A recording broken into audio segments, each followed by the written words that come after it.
parle de lieux. Oui, c'est vrai qu'il s'est passé des choses extraordinaires dans ce château. Jimmy a eu quand même des phénomènes. J'ai quelqu'un qui m'a raconté quelque chose tout à l'heure.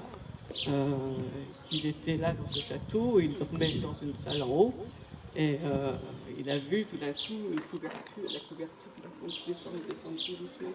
Ils sont restés figés dans le lit, et voilà. Et, il y a eu des choses extraordinaires dans ce château. Des oiseaux qui volent et qui cachent l'orientation, peut-être des fantômes aussi, on ne sait pas.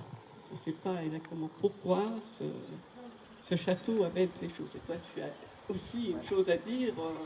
Oui, il est arrivé un phénomène, mais je voudrais aussi savoir, est-ce qu'on sait pourquoi Jimmy Guillot s'est intéressé autant à ce château?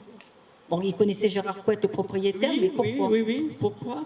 Parce que justement, il y avait des choses mystérieuses. Il a fait son entrevers par rapport à ça, par rapport à ces phénomènes qui se passaient, où il y a des rayons verts qui apparaissent, des ovnis aussi du château, que des gens sûrement ici ont vu.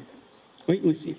J'ai fait un article sur Montfort-sur-Argence en 2003 sur mon blog, Chris Dakis de Rennes, et cet article, il est ouvert au moins une fois par jour. Parce qu'il n'y a pas grand-chose sur Montfort-sur-Argence. Et donc, à l'époque, j'avais un petit peu demandé aux anciens du village, et apparemment, même les Allemands avaient effectué des fouilles dans le souterrain. Dans le souterrain, ils cherchaient quelque chose.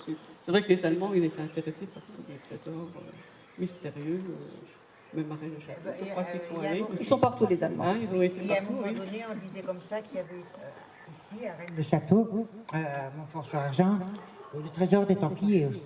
Il paraît qu'il a, d'après ce que j'ai pu lire et relire, c'est pour ça que Jimmy est aussi venu ici, parce qu'on lui avait dit qu'il y avait un trésor des Templiers ici, donc il a essayé de le trouver, et c'est là qu'il est tombé sur des mystères incroyables. Oui, mais cela, on n'a pas... C'est-à-dire que Jimmy Guilleux, il explique à travers l'entrevers qu'en fait, c'était un haut lieu d'initiation.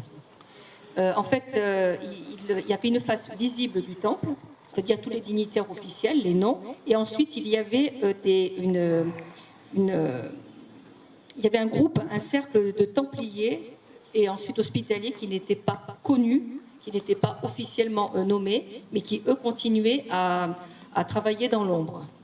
Donc il parle d'une règle secrète, du fameux Rosselin de Fos. Et donc pour lui, ce lieu avait une importance.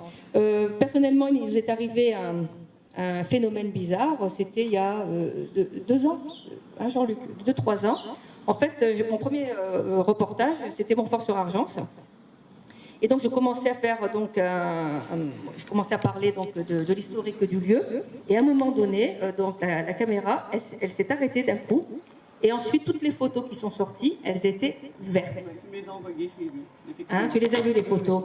Et donc ensuite, donc Jean-Luc est allé, c'était de Marc Sony, il est allé donc le faire réparer. Et le technicien a dit qu'il ne comprenait pas l'origine de la panne. Il n'avait jamais vu ça. Donc ensuite, après, ça a été réparé. Mais bon, alors pour moi, c'est un petit clin d'œil parce que je suis très attachée à un personnage hospitalier de l'ordre de Saint-Jean de Jérusalem exactement, qui s'appelle Élian de Villeneuve. Et il s'avère que Élian de Villeneuve a habité dans cette demeure. Et d'après certaines personnes qui ont pu visiter le château, dans la salle principale, il y avait 2 tableaux. Un tableau de Roselyne et un tableau d'Élian de Villeneuve.